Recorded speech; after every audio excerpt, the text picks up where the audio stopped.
दिनै बर' हारिनि थाखाय मोनसे गोथार सान आरो दिनैनि बे गोथार सानावनो 1942 मायथाइनि 1 नभेम्बराव दुलाराय बर' फरायसा आफादनि गिबिसिन आफादगिरि आरो जायखौ जोङो मुगानि आगदारि होननानै बिमुं होदों बानेश्वर बसुमतारी बिथाङा जोनोम मोनदोंमोन आरो बिथाङा जोनोम मोनखांनायनि उनाव सासे बर' फिसा हिसाबै बर' हारिखौ मोजां मोनग्रा हिसाबै बर' हारिनि थाखाय अराय गाबखांनाय अराय सानखांनाय बर' हारिनि सानथौ सानस्रिजों अरायबो बिथाङा सानोमोन हिसाबै बिथाङानो गिबि खेबनि थाखाय दुलाराय बर' फरायसा आफादनि जे समाव 1967 मायथाइनि 15 फेब्रुआरियाव क'क्राझारनि ट्राइबेल रेस्ट हाउसआव दुलाराय बर' फरायसा आफादखौ गिबि खेबनि थाखाय दानाय जादोंमोन। बे दानाय समाव बिथांखौनो गिबिसिन आफादगिरि हिसाबै दुलाराय बर' फरायसा आफादनि आफादगिरि हिसाबै बिबान होनाय जादोंमोन आरो बिथांजों लोगोसे कनकेश्वर नार्जारी बिथांखौ गाहाय नेहाथारनि बिबान होनाय जादोंमोन।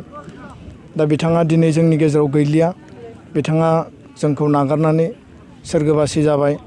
आरो दिनैनि बिथांनि जोनोम सानजों लोब्बा लाखिनानै इसोरनि खाथियाव आर'ज गाबो जाहाथे बिथाङा सोरगोआव थानानै थांना थानाय बर' फिसाफोरखौ आरो लोगोसे दुलाराय बर' फरायसा आफादनि दालाय दख'रा जिल्ला आरो मिरुनि गासैबो बिबानगिरिफोरखौ इयुन जोलैखौ बिथाङा अराय आशीर्बाद हरगोन, गोहो बोलो हरगोन आरो बिथाङा जि सानथौ आरो सानस्रिजों बर' हारिनि थाखाय हाबा मावनानै गालांबाय, बे हाबा मावना गालांनाय बिथिंखौ लानानै जाहाथे गोदान जोलैया अरायबो बर' हारिनि थामोनथा रैखाथि, बर' हारिनि सेल्फ डिटारमिनेसनखौ लानानै बा जोंनि जेंना जेंसि, जोंनि जि अभाब अभियोग दङ, बर' हारिया आरो जौगाबावनो गोनां दङ, सोलोंथाइ बिथिङाव, रांखान्थि बिथिङाव, राजखान्थि अधिकारनि बिथिङावनो जा बा समाज बेबस्थाखौ जों थिग खालामनांगौ दङ आरो जोंनि जिखिनि समाजारि जिखिनि जेंना बा थांना थानायनि जि जेंना, इयुथ्सनि जि प्रब्लेम, आनइमप्लयमेन्टनि प्रब्लेम दङ, बे गासैबो बिथिंखौ लानानै जाहाथे दुलाराय बर' फरायसा आफादा हाबा मावलांनो हायो आरो बिथाङा जोंखौ अराय बोर सारस्रिहरो। बिथाङा थांना थानाय समाव जिखिनि हाबा मावलांबाय, थुनलाइ बिथिङाव थुनलाइ सोरजिलांबाय, थुनलाइ आफादनिबो बर' थुनलाइ आफादनि गाहाय नेहाथारिनि मिरुनि बिबानगिरि जादों, लोगोसेनो दुलाराय बाथौ गौथुमनिबो बिथाङा मिरुनि बिबानगिरि हिसाबै खामानि मावदों। थांना थानाय समाव बिथाङा सोलोंथाइजों बा समाजजों लोब्बा थानाय बा हारिजों लोब्बा थानाय गासैबो बिथिंखौ बिथाङा हाबा मावलांनानै गालांदों। दा बेखायनो बर' हारिया अराय बिथांनि हाबा मावनायखौ लानानै गोसोखांनांगोन, गोजोर खालामनानै लाखिनांगोन। दुलाराय बर' फरायसा आफाद गोथार फिरफिलानि सिङाव थानानै जोङो बानेश्वर बसुमतारी मुगानि आगदारि बिथाङा जिखिनि आइडिय'लजि आरो प्रिन्सिपलखौ लानानै हाबा मावनानै गालांबाय आरो बिथाङा जोंनो जिखिनि लामा दिन्थिनानै गालांबाय, बे गासैबो हाबा मावनाय, लामा दिन्थिनाय आरो बिथांनि जातीयताबादि जि सिन्ता, माहारिबादनि जि सिन्ता, बे सिन्ताखौ लानानै गोथार फिरफिलानि सिङाव जोङो जेब्लाबो आगान सुरगोन, हाबा मावलांगोन। बर' हारिनि खौसेथिनि थाखाय, थांना थानायनि थाखाय, बर' हारिया जाहाथे खुनु कारनाव रावनिबो आथिं सिङाव जाहाथे रायजो जानाङा, रावनिबो आथिं सिङाव जाहाथे थांना थानाङा। बर' हारिया उदां मोनसे हारि, उदां हारि हिसाबै जोङो उदाङै थांना थानो थाखाय जोंहा जि अधिकार दङ, जोंहा जि हारि दङ, जोंहा हा हुनि जिखिनि अधिकार दङ, राजखान्थिक अधिकारनिफ्राय लानानै राव थुनलाइनिफ्राय लानानै जोंनि जिखिनि हारिमु, जानाय लोंनाय, थांना थानाय जिखिनि समाज बेबस्था दङ, जोङो मजबुत हारि हिसाबै, गेरेमसा हारि हिसाबै गायसननो थाखाय जिखिनि हाबा मावनानै गालांबाय आरो बड'फा उपेन्द्रनाथ ब्रह्मआ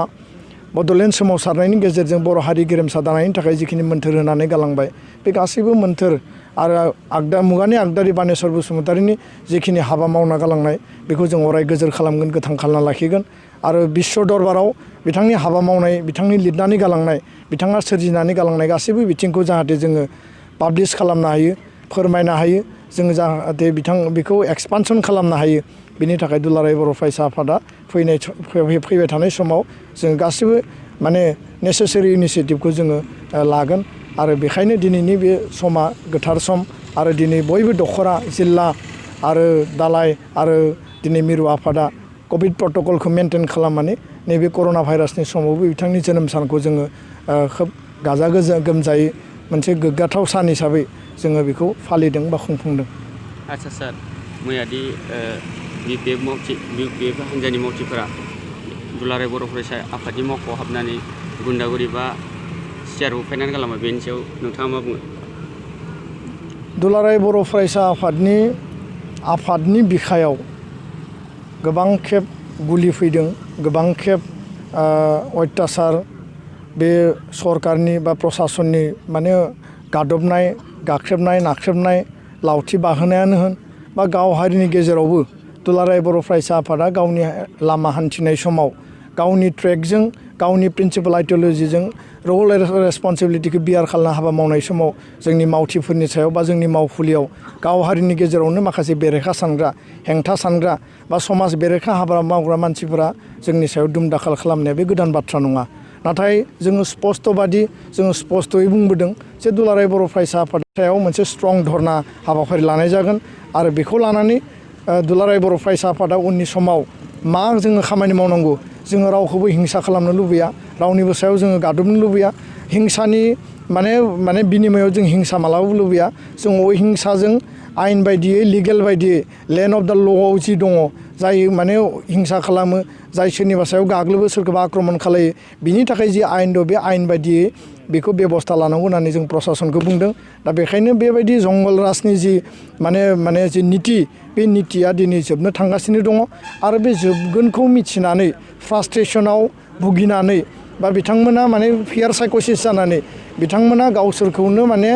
गावसोरनि आथिङाव जे हा गैला गावसोरनि उनाव जे रायजो राजा गैलिया बेखौ मिथिनानै दिनै बिथांमोना एबसुखौ टारगेट खालामना लादों। पलिटिक्सआ पार्टिजों पार्टि जायो पार्टिजों पार्टि डिबेट जायो पार्टिजों पार्टि आर्गुमेन्ट जायो आरो जाय पार्टिनि नितिया आदर्शआ मोजां जाय पार्टिया रायजो राजानि एजेन्डा लानानै आवगायदों बे हान्जाखौ रायजो राजाफ्रा अट'मेटिकेलि बजबगोन। रायजो राजाया बे हान्जानि उन दिनै लोब लोब ओंखारदों परिबर्तननि थाखाय सान्तिनि थाखाय बिटिआर सुक्ति इमप्लिमेन्टेसननि थाखाय जाय हान्जानियाव खुनु एजेन्डा गैया जाय हान्जाया 17 बोसोर जंगल राज सालायबाय बे पार्टिजों दिनै मानसि गैलिया आरो बे पार्टिनि जिखिनि बागा नेता दङमोन बे नेताफोरा दिनै सोरबा UPPLआव फैबाय सोरबा BJPजों थांनो दिनै लामा लादों आरो गोबां मानसिफ्रानो माने इन्टारनेल माने पार्टि कन्ट्रलाव